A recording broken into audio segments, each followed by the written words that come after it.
Hi guys, welcome back to the channel. Let's talk football, man. Let's talk Alexander Isak to Liverpool. Alexander Isak to Liverpool is a serious trade. It's a serious market attempt from Liverpool.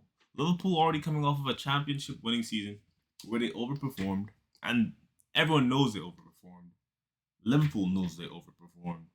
They're looking to now take their squad from a level of winning the Champions League is overperforming to this is the new normal. It's that simple. Siempre. It's that simple. Man, you get words quickly at the start of the season, at the start of the transfer market. Wrap that up quickly. Then you go in, you handle Frimpong, Kirkes, get that through the door. Quick work. And Buemo and Man United are still in talks, by the way, ladies and gentlemen. This is the difference between a club that is 17 and a club that wants to build a dynasty. And Liverpool wants to build a dynasty. And as a Chelsea fan, bro, I'm not gonna lie, it kind of scares me. And I know we just won the Club World Cup, but we also overperformed as well with our squad. You know what I mean? I do believe some of the guys there did overperform yesterday. Guys like Robert Sanchez, Gusto. You know, these are guys we should be upgrading on. But this is about Liverpool, man. Words already raises that Liverpool midfield level up another tier. And now where you have someone like Isak coming in to take so much burden off of Mo Salah, where he's now not needed to score every game. All he has to do now is just focus on the big moments. The Champions League nights, the Champions League semi-finals, the Champions League quarterfinals. Coming down towards the end of the season, Slot can now, with Isak in your front line, you can now do the time management thing. Like what the Lakers do with LeBron. Like what Pep did with De Bruyne. And you could save the best of your superstars' energy, especially now that they're aging, for the end of the season. If this deal gets across the line. And not only am I hearing about Liverpool attempting to get Isak, they're saying, hey, if you guys want to go and put Newcastle, if you want to go put an outrageous price on Isak, bro, that's fine. We'll just get Ekitike, his regen, baby Isak. And let's slot do the player development thing. Either way, I still believe with this new system Liverpool have, you can get the most out of your old players, which is Salah, Van Dijk, you know, players of that ilk. And now you can go and look towards some new up and coming and budding young stars, and you can mix that quality. And to be honest, as a Chelsea fan, bro, I'm jealous, bro, because this is what I want for my model. I don't want us to go all in on young players. I think balance is key. And I think Liverpool is going about this the right way. Liverpool's rebuild, I would say, I'm gonna give you guys your flowers. I think it's looking on par as Real Madrid's rebuild with what they did with their superstar last team. How they went from Cristiano's era to now Vini and Mbappe's era. Quick, efficient. Big signings that will raise the levels, but that have proven that they can perform. Words. Euro semifinals on the biggest stage. And that's where it gets scary, where I start to hear, even if you don't want to go now and get Isak, You're gonna go get Ekitike, the Henri regen.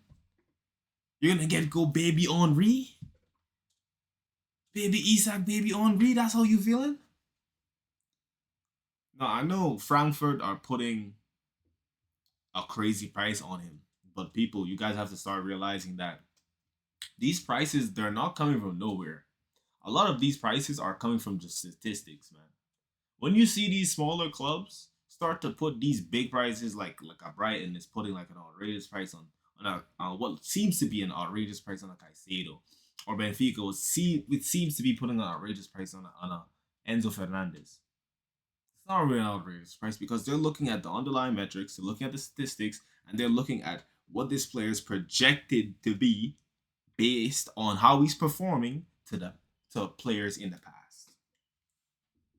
And these new players, they're way more efficient at a younger age than the older generation. So that's why they're going for these high prices. Way more efficient. That's all that's happening. The sport is just being modernized now, and that's how it's affecting the market.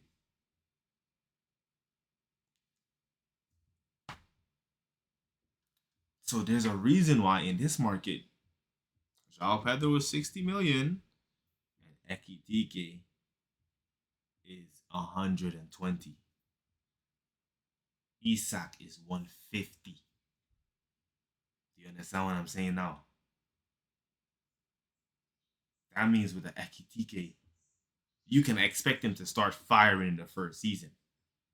With João Pedro, it's a toss up in the air because he could be a Noni Madueke or he could be a João Pedro. Now, of course, the eye test is going to help you to. And for me, when I look at Ekitike and when I look at Isak, the eye test is there as well.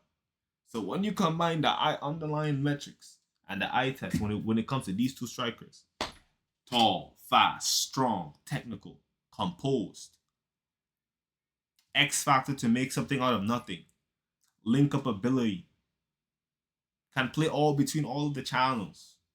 So now if you want to go to a fluid front three that can interchange, you can do that with the Isak.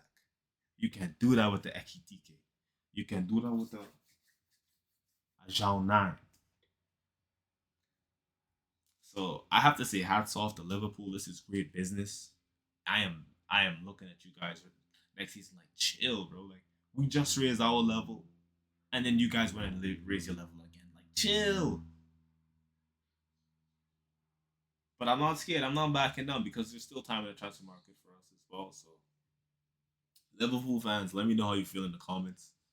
Let me know if you think you guys are now a clear shoo-in for the Premier League, or I would say easy favorites. I would say if we're gonna go favorites, I would say yeah, I believe Liverpool has that edge now because you have the confidence of winning the last trophy, and you have the veterans to help with that mentality because how much championship stretches has Salah been in?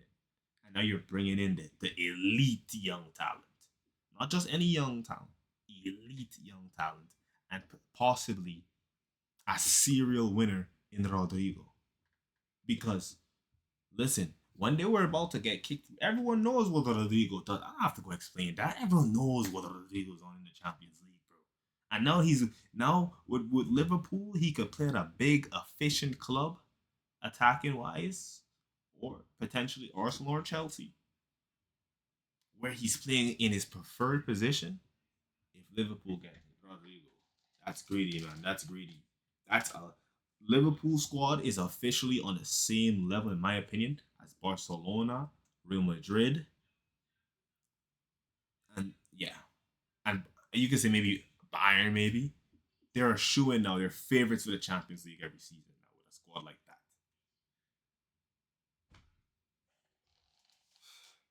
And the same goes for City, just because they have Pep. And wow, let me know what you think in the comments, Liverpool fans. Don't forget to subscribe. This is amazing business from Anfield, the Anfield guys. I'm jealous, man. Jeez, bro.